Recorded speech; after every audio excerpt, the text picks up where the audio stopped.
सहरसा बिहार के पूर्वी भाग में सहरसा एक जिला और एक शहर है।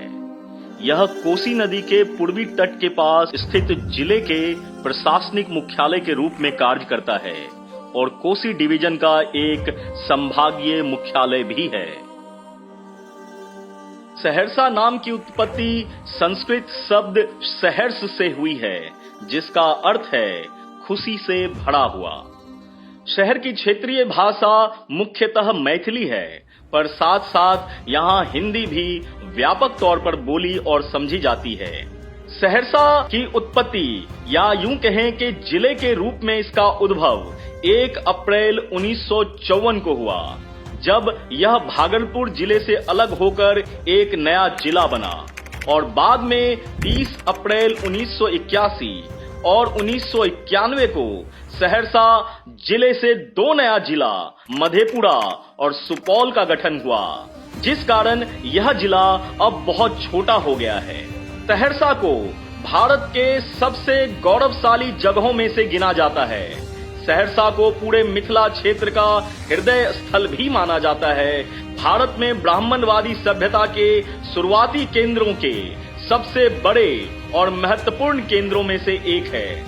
यह वह स्थान है जिसने मंडन मिश्र, उभाई भारती, लक्ष्मीनाथ गोसाई आदि जैसे कई दिग्गज लोगों को जन्म दिया। महिषी का क्षेत्र बड़ी संख्या में सिविल सेवकों को पैदा करने के लिए जाना जाता है।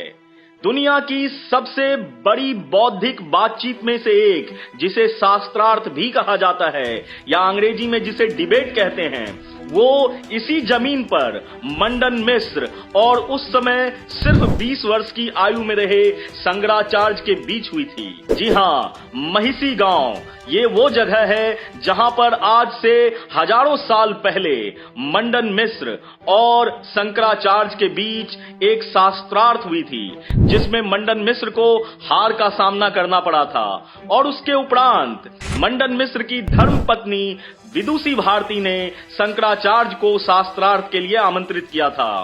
पूरे देश में जब गांव-गांव दौड़ा करके शंकराचार्य धर्म का प्रचार कर रहे थे, इसी बीच उनका सामना विदुषी भारती से हुआ, जिसे बाद में उन्होंने शास्त्रार्थ में हराकर यह साबित किया कि धर्म सर्वोपरि है। सहरसा राजा विराट की भूमि सोनबरसा प्रखंड के विराटपुर गांव स्थित मां चंडिका स्थान सहरसा क्षेत्र की एक धरोहर है। यहाँ महाभारत काल में पांडवों ने अपने अज्ञातवास के दौरान देवी मां की पूजा की थी। पुरातत्व विभाग की खुदाई में हजारों साल पुराने अवशेष मिले हैं जो इस बात की पुष्टि करते हैं।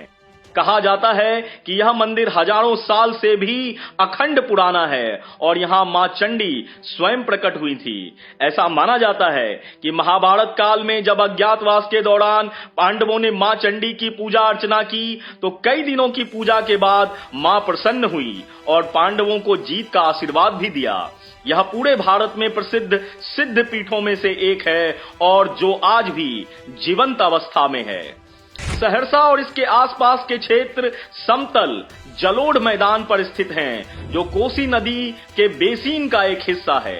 यह शहर कोसी जलोढ़ मेगाफेन में स्थित है, जो दुनिया के सबसे बड़े जलोढ़ फैन में से एक है। इसलिए यह पूरी भूमि बेहद उपजाऊ है। सहरसा की मिट्टी भारत में सर्वोत्तम गुणवत्ता वाले मकई और मखाना का एक प्रमुख उत्पादक भी है।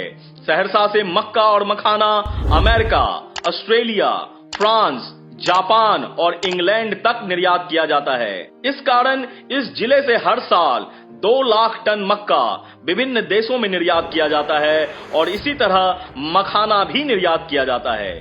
यह क्षेत्र बड़े पैमाने पर सागवान, एप्पल बेर या टी टेक्टोना ग्रैंडिस को भी उगाता है और कई जगहों पर यह देखने को मिल जाता है।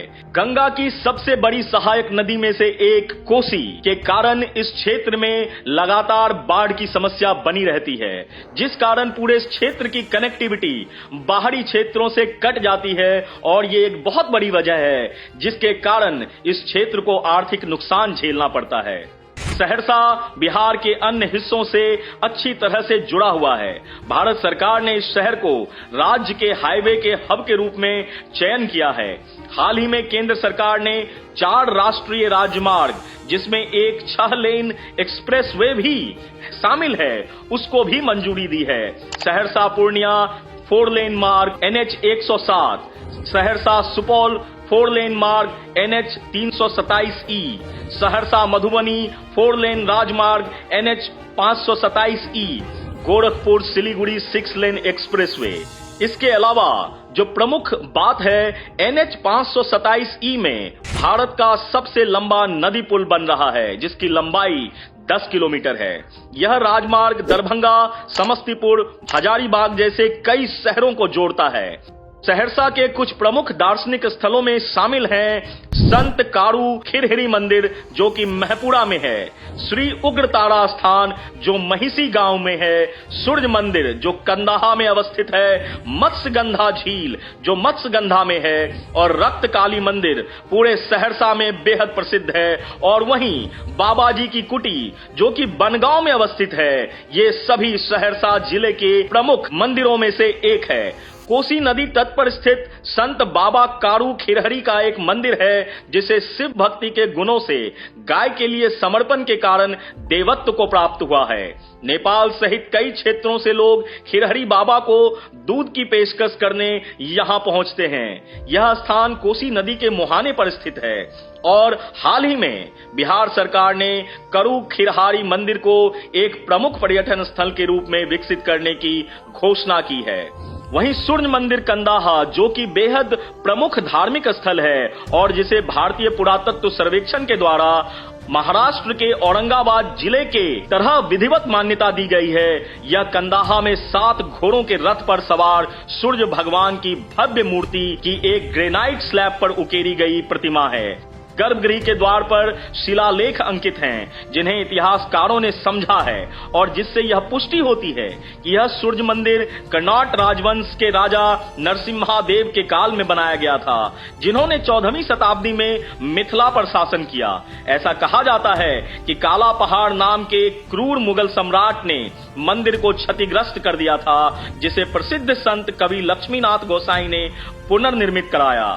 मत्स्यगंधा झील, जो कि मत्स्यगंधा में अवस्थित है, सहरसा जिले के 70 कटैया ब्लॉक में एक कृत्रिम झील है। यह लगभग 1.5 किलोमीटर लंबा और 200 मीटर चौड़ा है। इसकी परिकल्पना 1996 में तत्कालीन सहरसा कलेक्टर तेज नारायण लाल दास ने एक बंजर भूमि से की, जहां शवों का अंतिम संस्कार किया जाता था।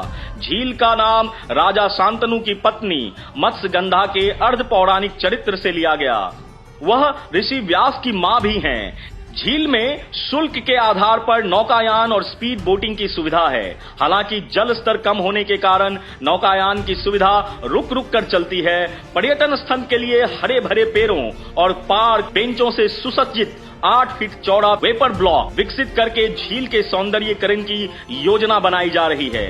इसी के पास एक मंदिर है, जिसे मत्स्यगंधा मंदिर या रक्त काली मंदिर भी कहा जाता है, जिसमें देवी देवताओं की मूर्तियों के साथ एक छोटा मंदिर तालाब है। मंदिर को आमतौर पर रक्त काली अभयारण्य और 64 योगिनी अभयारण्य भी कहा जाता है। बाबा जी की कुटी, बनगांव, सहरसा, ये जिले की एक स्थानीय विरासत है। यह दिवंगत संत लक्ष्मीनाथ का एक आश्रम है। उनका जन्म 1793 में पर शर्मा गांव में हुआ था। उन्हें गुप्त नैसर्गिक शक्तियां प्राप्त थी, जिनका उपयोग उन्होंने सामाजिक सेवाओं और ईश्वर भक्ति में किया। उन्हें संत परशुराम का अवतार भी माना जाता था। बनगांव के मंदिर में संत लक्ष्मीनाथ की मूर्ति, उनकी छड़ी, उनका बिस्तर इत्यादि अभी भी मौजूद है, जिसकी दर्शन के लिए कई लोग दूर दूर से वहां उपस्थित होते हैं। तो ऐसे ही कई अन्य जिलों की बातों को लेकर एक बार फिर से आपके साथ उपस्थित होगा मैं बिहार हूं।